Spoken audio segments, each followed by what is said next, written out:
Et nous ne lâcherons pas nos efforts. Merci. Merci. La parole est à Monsieur Olivier Marleix. Merci, Monsieur le Président. Monsieur le Premier ministre, la presse s'est fait écho d'un potentiel conflit d'intérêts concernant l'actuel secrétaire général de la présidence de la République.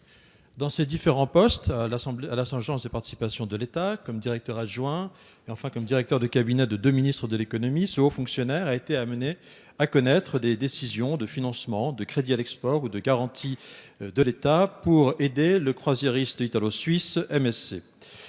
Le risque de mélange des genres était tel qu'il avait amené la commission de déontologie, fait rarissime, à s'opposer en avril 2014 à son pantouflage chez MSC. Or, à l'automne 2016, Alexis Kohler a finalement rejoint MSC en qualité de directeur financier.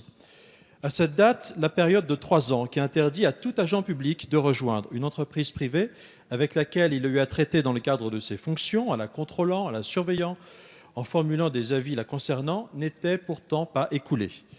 Contrevenir à cette règle des 3 ans, c'est commettre un délit, Monsieur le Premier ministre, le délit de prise illégale d'intérêt défini à l'article L. 432-13 du Code pénal et puni de 3 ans d'emprisonnement. Cette question, Monsieur le Premier ministre, ce n'est évidemment pas à vous d'y répondre. Ce n'est pas à vous d'y répondre, mais désormais à l'autorité judiciaire.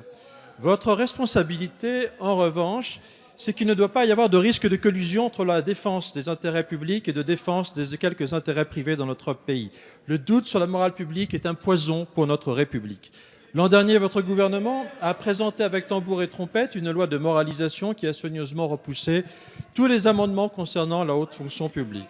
Fort heureusement, notre commission des lois, à l'initiative de sa présidente, a créé une commission d'information qui a fait 2 propositions principales pour mieux encadrer le pantouflage. Rendre enfin publics les avis de la commission de déontologie et la rendre indépendante, proposition adoptée à l'unanimité de tous les groupes de la commission des lois. Depuis, votre gouvernement a freiné des cas de fer. Ma question, Monsieur le Premier ministre, est donc la suivante. Comptez-vous enfin vous engager pour mieux encadrer les conflits d'intérêts dans notre pays et éviter toute collusion entre la haute fonction publique et le monde des affaires? Monsieur le député. La parole est à Monsieur Benjamin Griveaux, secrétaire d'État, porte-parole du gouvernement. Merci, Monsieur le Président. Mesdames et Messieurs les députés, Monsieur le député, vous évoquez la fonction d'Alexis Kohler, secrétaire général de l'Élysée.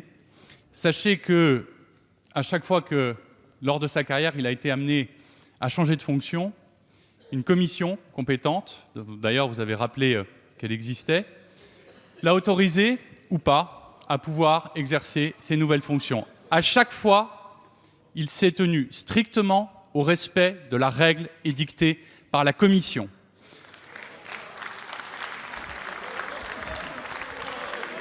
Je suis pour le moins interrogatif et en même temps amusé de vous voir fidèle lecteur de Mediapart.